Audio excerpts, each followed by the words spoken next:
everybody, this is your favorite George teaching you some physics stuff. Oops, sorry, forgot to turn on the camera.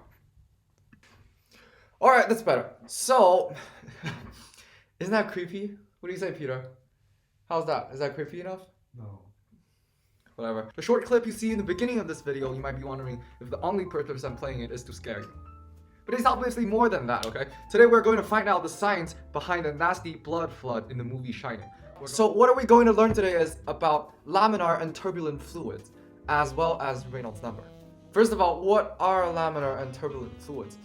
The word laminar means streamlined, which describes the state of the fluid flowing in slow, steady velocity, and that all of its molecules flow in the same direction.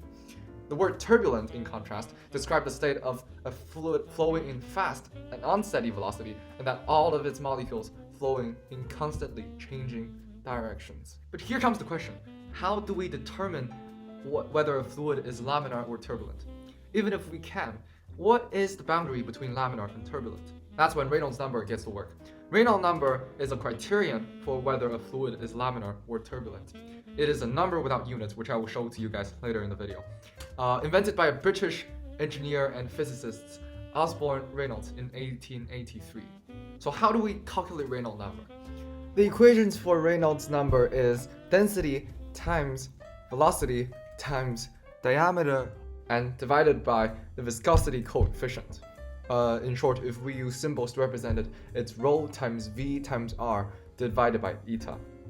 As I said before, Reynolds number is a pure number without units. I'm going to show you how to do it. So density equals mass over volume, right? So the units for it equals to kilograms over meters cubed. And then the units for velocity is meters per second, which is very obvious. The units for diameter is meters.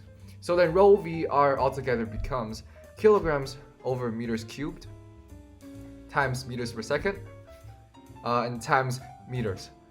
In this case, we're going to cancel out two of those m's and then the cube sign, which leaves us kilograms over meters per second.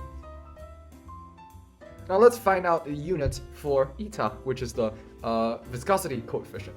There happens to be a drag force equation which allows us to find the units for eta. So Fd equals 6 pi times r times v times eta.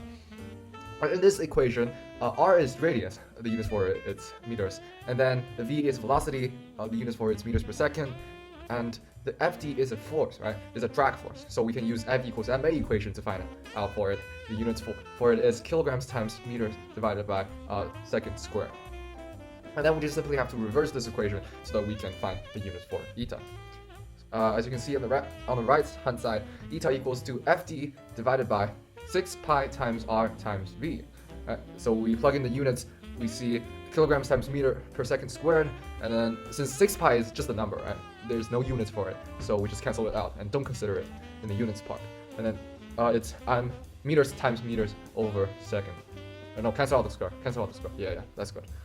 That leaves us, we have to cancel all those meters and the seconds and the square sign, and that leaves us kilograms times 1 over second, right? Divided by meters. And we just simplify it, it's kilograms over meters seconds. As we find out, this units for eta is exactly the same as the units for rho vr. So in this case, we just cancel both of those units out. And that leaves the outcome of this equation, which is the Reynolds number, a pure number without any units. How magical is that?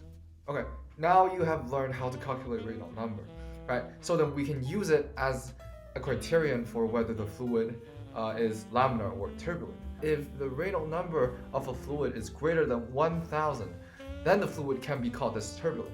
But if the Reynolds number is lower than 1000, then the fluid can be called as laminar.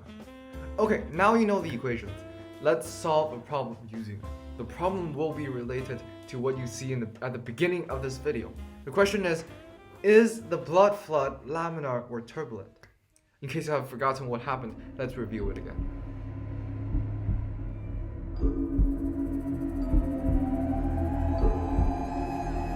Okay, so let us assume that the velocity of the blood flood is about 1.5 meters per second.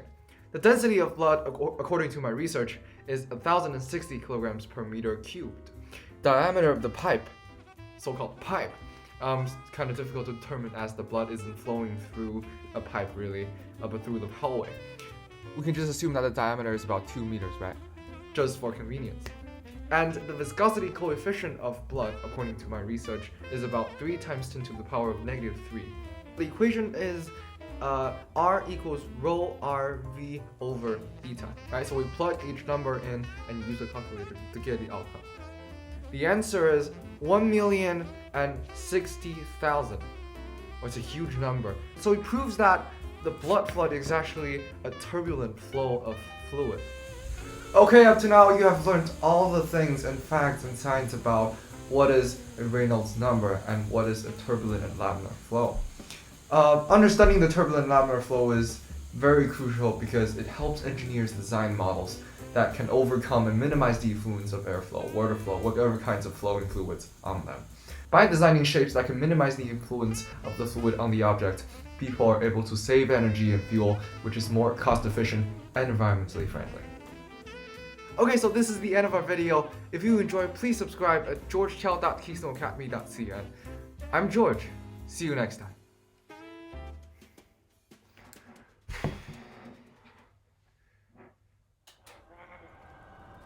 Red rum, red rum, red rum, red rum, red rum, red rum, red rum, red rum, red rum, red rum.